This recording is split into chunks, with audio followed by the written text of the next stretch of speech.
Aujourd'hui, on va se pencher sur un conflit fondamental, un vrai choc des titans qui définit notre époque. D'un côté, on a le grand récit du XXe siècle, celui d'une croissance économique infinie, et de l'autre, la réalité du XXIe siècle, une planète avec des ressources, elles, bien finies. Et pour bien entrer dans le sujet, rien de tel que cette idée assez percutante de l'économiste Herman Daly. C'est elle qui va vraiment poser les bases de toute notre discussion. Alors, pour comprendre le défi qu'on a en face de nous, il faut d'abord faire un petit retour en arrière sur le récit qui a tout dominé ces 70 dernières années.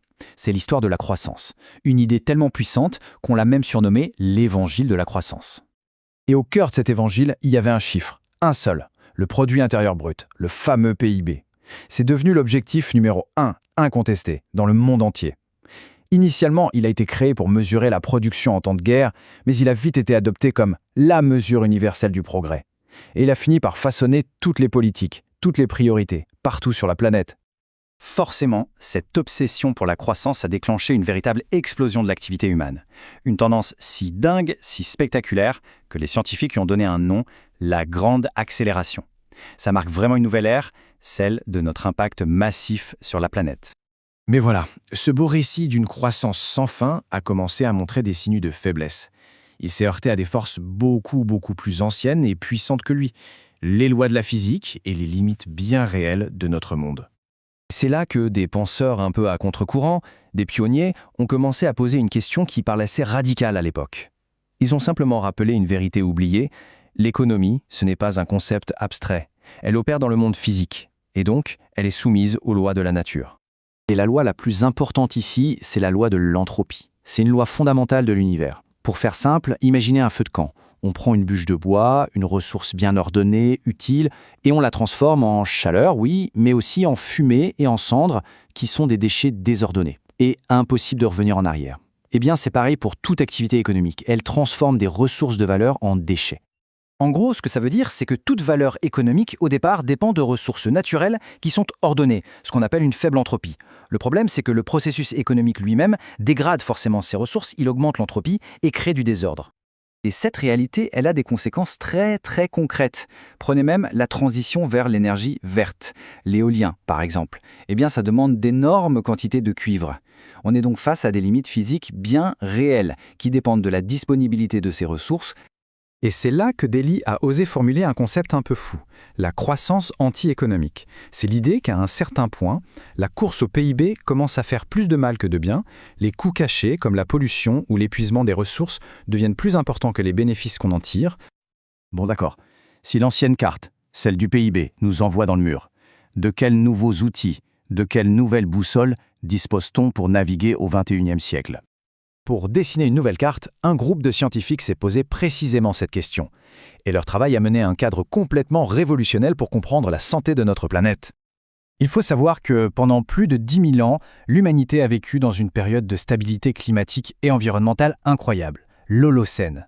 C'était notre zone de confort, notre espace de fonctionnement sûr, où tous les grands systèmes de la Terre étaient en équilibre.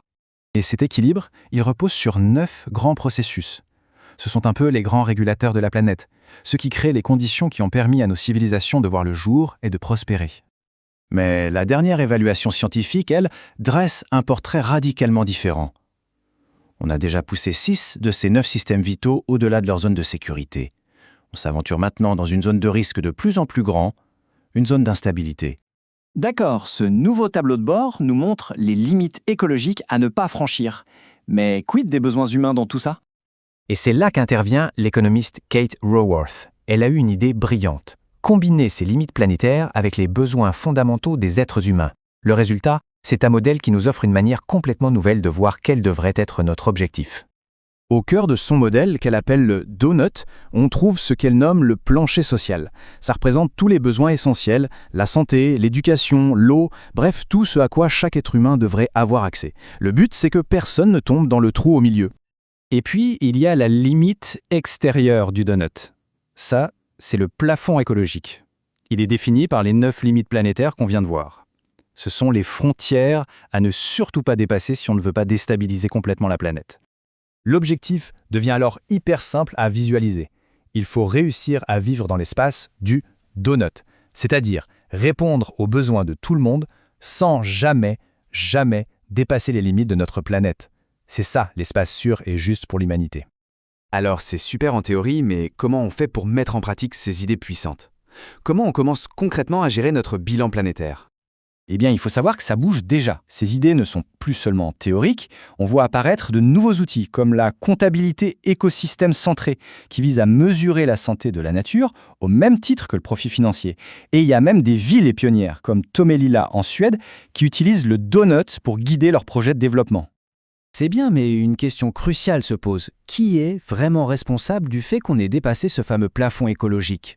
La réponse, elle révèle une inégalité assez flagrante au cœur du problème. Les recherches sont sans appel. Les 10% les plus riches de la population mondiale sont responsables de la très grande majorité de ce dépassement planétaire. Ça montre bien que le vrai problème, c'est la surconsommation d'une minorité, et non pas la population dans son ensemble. Et tout ça nous amène à la question fondamentale de notre époque.